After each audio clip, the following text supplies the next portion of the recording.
بسم اللہ الرحمن الرحیم۔ السلام علیکم بچوں۔ آج تاریخ ہے 25 جون 2020، دن جمعرات۔ آج ہم مشقی سوالات اور مرکزی خیال کریں گے۔ سوال: ہم چھپ کر کوئی کام کیوں نہیں کر سکتے؟ سوالیہ نشان جواب: کیونکہ اللہ تعالیٰ ہر وقت ہر کسی کو دیکھ رہا ہوتا ہے۔ ختمہ۔ بچوں یہی جواب آپ نے نیچے دی گئی لائن پر خوش خط لکھنا ہے۔ اب ہم مرکزی خیال پڑھیں گے۔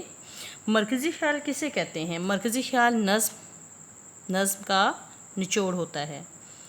مرکزی خیال: اس نظم میں شاعر نے بتایا ہے کہ اللہ تعالیٰ کی دنیا کی ہر چیز اللہ تعالیٰ کی پیدا کی ہوئی ہے۔ دنیا میں جو کچھ ہو رہا ہے وہ اللہ تعالیٰ کے علم میں ہے۔ آپ نے مرکزی خیال نیچے دی گئی لائنز پر خوش خط لکھنا ہے اور یاد کرنا ہے۔ کام کرنے کے بعد آپ نے اپنے والدین سے دستخط بھی کروانے ہیں۔